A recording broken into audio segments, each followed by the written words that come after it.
नमस्कार, स्वागत है आपका जनसत्ता में। मैं हूं विभावरी दीक्षित, लेकर आई हूं आपके लिए बिजनेस वर्ल्ड की ताजा खबरें।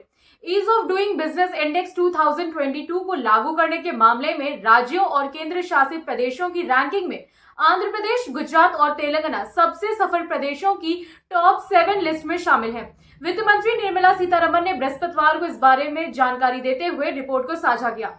हिमाचल प्रदेश, उत्तर प्रदेश, ओडिशा और मध्य प्रदेश अन्य राज्य हैं जिन्हें रैंकिंग में लक्ष्य हासिल करने को लेकर सफल राज्यों के रूप में वर्गीकृत किया गया है। आकांक्षी श्रेणी में असम, केरल और गोवा सहित 7 राज्य शामिल हैं। रिपोर्ट के अनुसार उभरते कारोबारी परिवेश की श्रेणी में दिल्ली, पुडुचेरी और त्रिपुरा सहित 11 राज्यों और केंद्र शासित प्रदेशों को रखा गया है।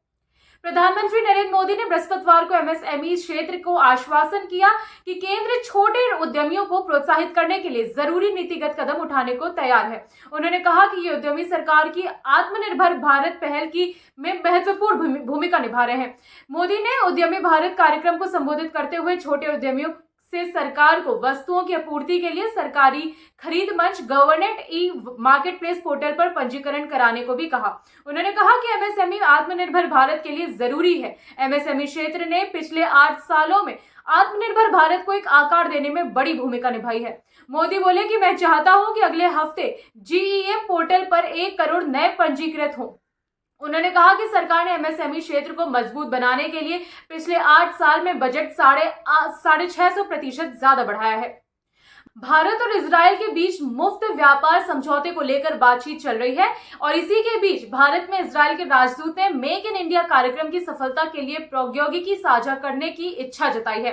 हालांकि इसके साथ ही उन्होंने बौद्धिक संपदा नियमों के उल्लंघन को लेकर चिंता भी व्यक्त की है। इजरायल के विदेश मंत्रालय द्वारा आयोजित एक कार्यक्रम में भारत में इजरायल के राजदूत नाओर गिलर ने कहा कि मेक इन इंडिया में हम सभी की दिलचस्पी है और भारत के साथ सहयोग की अनंत संभावनाएं भी नजर आ रही हैं। हालांकि भारत में इजरायल की कंपनियों की ओर से उन्हें आईईपी समस्या से जुड़ी 3 गंभीर शिकायतें भी मिली हैं। गिलर ने कहा कि 2-3 हफ्ते पहले हमारे रक्षा मंत्री भारत दौरे पर गए थे और प्रधानमंत्री नरेंद्र मोदी से उनकी मुलाकात हुई थी। तभी मेक इन इंडिया के बारे में बात हुई थी।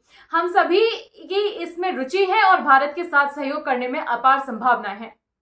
स्विट्जरलैंड की दवा बनाने वाली बहुराष्ट्रीय कंपनी नोवर्टिस ने मंगलवार को कहा कि कंपनी की ओर से घोषित किए गए रीस्ट्रक्चर प्लान के तहत 8000 कर्मचारियों की छुट्टी करने जा रहे हैं, जो कंपनी के कुल वैश्विक कर्मचारियों का 7.4% है, जिसमें कंपनी के स्विट्जरलैंड ऑफिस में काम कर रहे 1400 कर्मचारियों को भी शामिल किया गया है। इस छटनी को लेकर कंपनी के चीफ एग्जीक्यूटिव वार नरसिम्हा ने कहा कि सिंगल डिजिट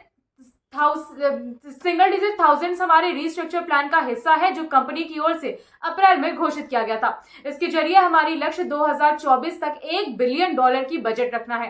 कंपनी ने कहा कि उसके रीस्ट्रक्चर प्लान के कारण स्विट्जरलैंड में 1400 जबकि पूरी दुनिया में 8000 कर्मचारियों की छटनी हो सकती है।